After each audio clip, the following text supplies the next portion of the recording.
மாய வார்த்தை. ஒலியின் கோர்வையால் வரும் உணர்ச்சி கோவை வார்த்தை. அது வலியின் வெளிப்பாடாகும் போதுதான் நெஞ்சம் உடைகின்றது. மற்றவர் இதயம் தட்டும் நல்வார்த்தைகளால் பேசும்போது மட்டுமே உறவெனும் நிலைக்கதவு திறக்கும் தன்னை வரவேற்க. ஒளி முத்துக்களால் கோர்க்கப்பட்ட மாலை உன் கழுத்திற்கு அழகு சேர்ப்பது போல் இன்முகம் காட்டி இனிதாய் பேசும்போதுதான் திறவாத மனைக்கோட்டைகளும் சட்டென திறக்கும்.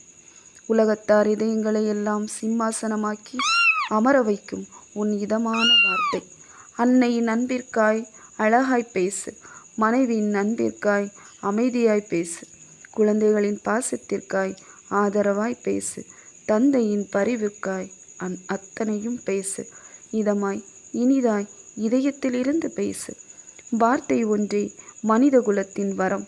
மனிதனைத் தவிர மற்ற உயிருக்கு கிட்டாத கனி வார்த்தை.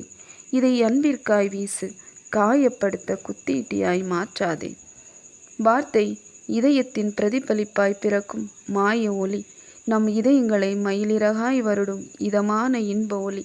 சில நேரங்களில் மட்டும் கூரீட்டியாய் இருமுனை கொண்டு குத்தும் கொடிய ஆயுதம். பல நேரங்களில் கண்ணிமைக்கும் நேரத்தில் கடகடவென சிந்தும் வார்த்தைகள் நல் முத்துக்களானால் பெருமை எனும் மாலை சூடும் மணவாளனாகும். மாறாக விஷத்துளிகளானால் உயிர் குடிக்கும் அமிலமாகும். எல்லாம் வார்த்தை தரும் மாயாஜாலம். வார்த்தைக்குள் கவியும் கவிதையும் கரையும். வார்த்தைக்குள் உயிரும் உலகமும் அடங்கும். வார்த்தை தரும் வாக்கியங்களில் அடங்கும் அத்தனை அண்டங்களும் ஓரணுவாய். காதல் வார்த்தை கனிவானது, காதலி வார்த்தை கவியானது. தாயின் வார்த்தை தவிப்பானது, தந்தையின் வார்த்தை துடிப்பானது. கொஞ்சம் கிளிகளின் கொச்சை தமிழும் தத்தி தத்தி வரும் குழந்தையின் மெல்லிய மழலையும் பிழைகள் நிறைந்ததுதான். ஆயினும் மனதை வருடவில்லையா? இதுவும் வார்த்தையின் மாயம்தான். வார்த்தை இன்பம் தருவதாயினும் அதன் பயன்பாட்டின் வழி மாறினால் உயிரையே வாங்கும் நெருப்பு போல். ஆகவேதான் நெல்லை கொட்டினால் அள்ளலாம், சொல்லை கொட்டினால் அள்ள முடியாது என்பர். வார்த்தையால் சிலர் மனம் கீறும் மனிதர்களின் மனப்பாங்கு ஓர் உறுத்தும் உண்மையே.